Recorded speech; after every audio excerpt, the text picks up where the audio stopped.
Considering a Ford F-150?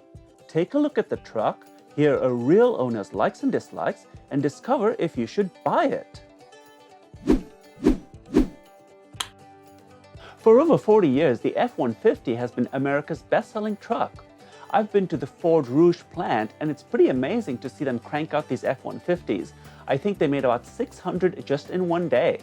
Now, given that it is a bestseller, there are a range of trims to fit a range of budgets.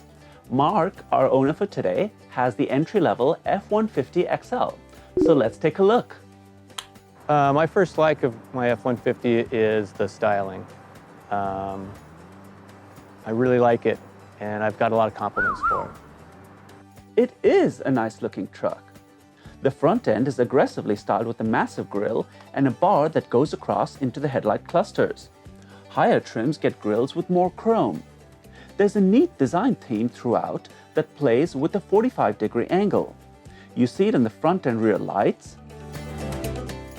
the rearview mirror, inside on the vents, the steering buttons, and the button corners. It's even in the badging. Nice to see this level of design detail in a truck. The Super Cab is available with the 6.5-foot or 8-foot box, and you also get a regular cab with the same box choices. The Crew Cab comes with a 5.5-foot or 6.5-foot box. Mark's truck is a Super Cab with the 6.5-foot box, coming in at a total length of 19 foot 4 inches. That's pretty long, so how easy is it to maneuver? The size of the truck is somewhat deceiving. It drives really smoothly and nimbly, but once you get into a parking lot, and the turning radius is not that great either. And the visibility over the fenders, and there's some blind spots in it as well. Although the mirrors are large, but still, I back up gingerly, you know, and use the camera. I use every tool I can think of not to hit something.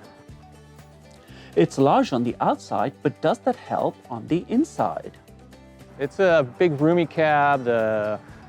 My girlfriend for several months thought it was leather, you know, on the upholstery, and it's very comfortable. It's very easy to clean, you know, coffee drips and such. Seats in the entry-level trims are cloth with vinyl as an option. Higher trims get leather, and heated and ventilated seats are available.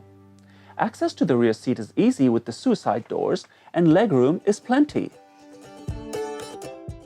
The instrument cluster is clear with analog dials and a center digital area. Entry-level trims get a 4.2-inch color screen in the center stack, while higher trims get an 8-inch screen. Apple CarPlay and Android Auto is available. Tech features include pre-collision assist, adaptive cruise control, and rear cross-traffic alert, among others. A particularly neat one is the trailer backup assist, which makes backing up with a trailer easy.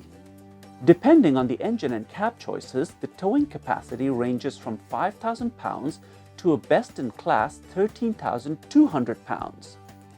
Box payload capacities range from 1,640 pounds to another best-in-class of 3,270 pounds. Yeah, another something that annoys me sometimes is the depth of the box. If something's in the middle of the box, you need to get, I don't know, a fishing hook or something like that to pull it back to you. Because I mean, I've got somewhat long arms, and it's a struggle to get things out of there sometimes.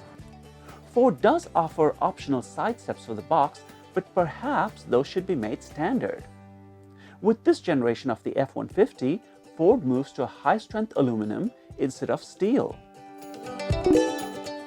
So let's take a look at the drivetrain that moves the F-150. The entry and mid-level trims get 3 different engine choices.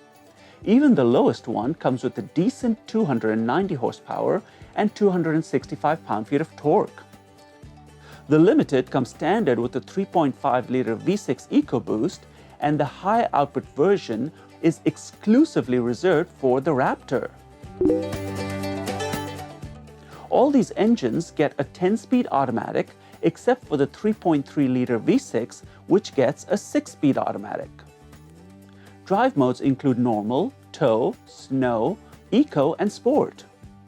4x4 drive is available with all engine choices. So, how does it drive?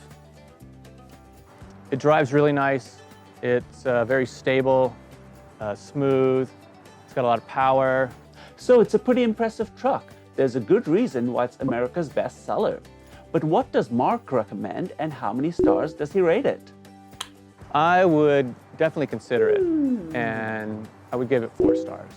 It's really a nice truck, has a lot of power, it's very smooth, very comfortable, but it does have some drawbacks as well. It's big, and so I would consider it. If you're considering the F-150, take a look at our other owner reviews, and let's get you on the show.